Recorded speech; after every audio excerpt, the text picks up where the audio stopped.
Presidenta, muchas gracias. Quiero decirles también que para mí me resulta un honor que me hayan citado para escuchar mi punto de vista. Voy a tratar de ser lo más concreto posible, habida cuenta del tiempo. Ustedes ya han escuchado ya muchos argumentos y voy a tratar también de ceñirme al tiempo para que en el impecable manejo parlamentario que usted ha tenido de la sesión no me tenga que reprender por eso.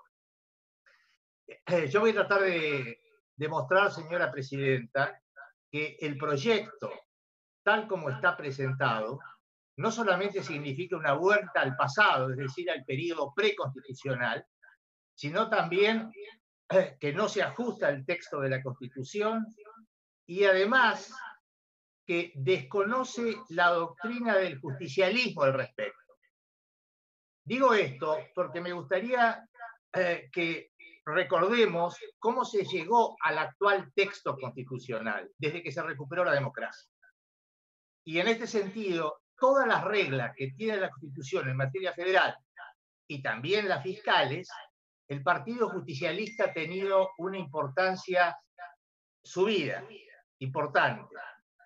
Cuando en la época de Alfonsín el Consejo de la Consolidación de la Democracia hablaba de cambio en el sistema político, se realizaron dos encuentros justicialistas, uno en La Falda y otro en Bariloche, donde ahí ya comenzaban a hablar de un pacto federal que asegurara que las provincias recibieran automáticamente los fondos. Ya al comenzar la década del 90, hay un acuerdo de reafirmación federal sumamente importante, firmado por todos los gobernadores de provincia, que si uno los repasa, va a encontrar el reflejo de lo que luego pasó en la Constitución del 94. Ahí está la coparticipación federal de modo automático. Ahí está la propiedad de los recursos naturales. Ahí está la posibilidad que las provincias celebren tratados internacionales. Bueno, ahí están todas las reglas que luego pasaron al 94. E incluso ahí está una regla fundamental, que no podía haber transferencia de servicios, de competencias, sin la necesidad de reasignación de partidas. En esa década del 90 es cuando la Nación, el gobierno del presidente Menem y el ministro Cavallo, comienza a transferir a las provincias muchos servicios, muchas veces sin contrapartida.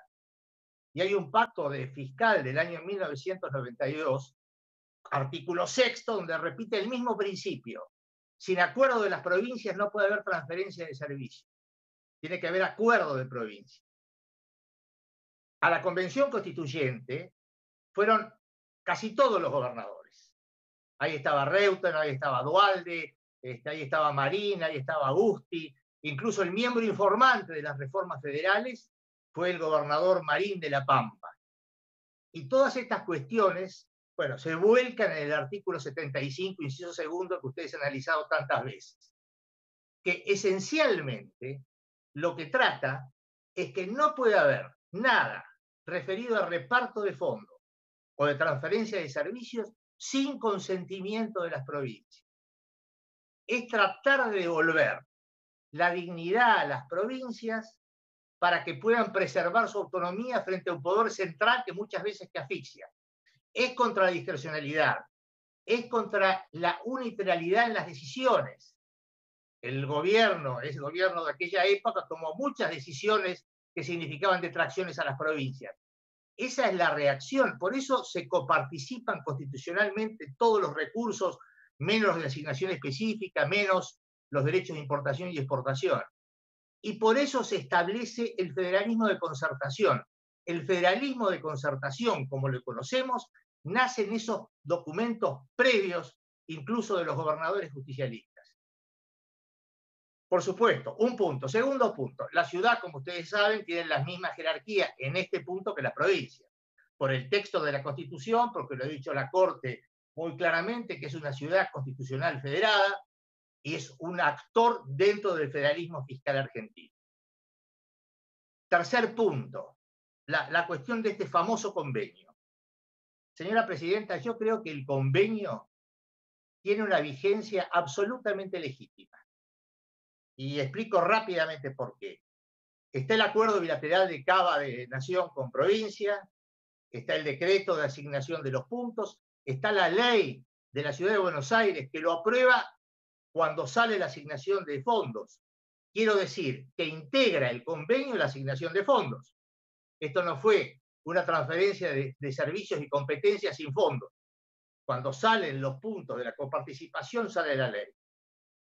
Por supuesto, no hubo una ley expresa del Congreso, pero hubo la aprobación del Consenso Fiscal del 2017, donde si bien no se dicen los puntos, todo el mundo sabía de que la Ciudad de Buenos Aires, y se dice en el propio convenio, de que iba a bajar su participación, aprobada por ley de la Nación.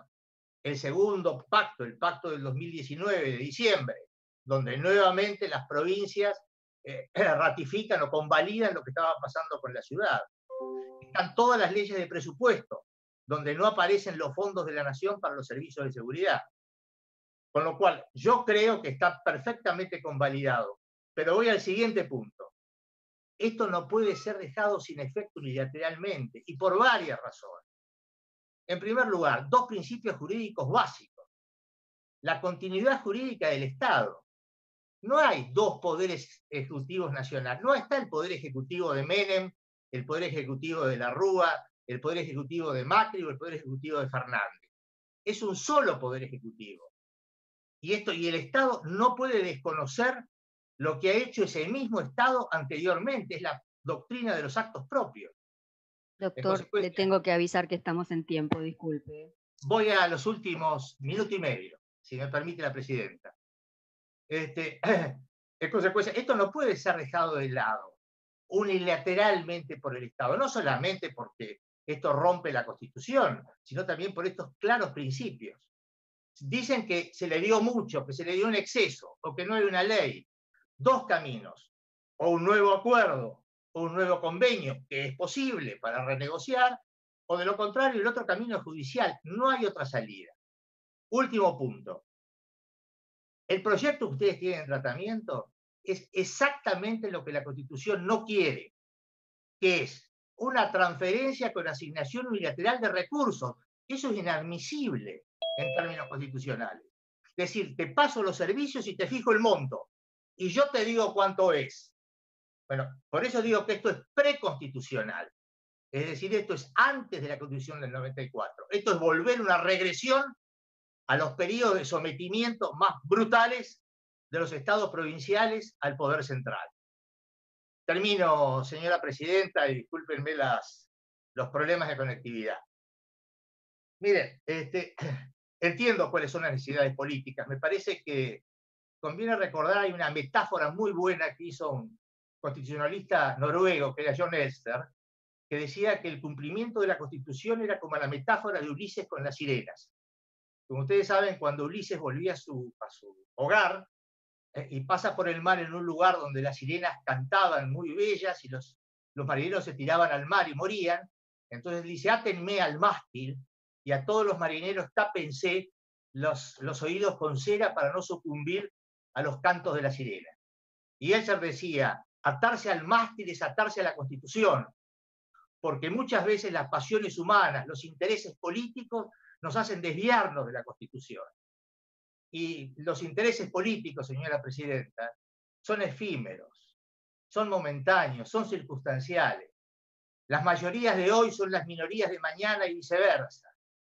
Por eso yo creo que todavía estamos a tiempo. Yo le pediría a los señores miembros que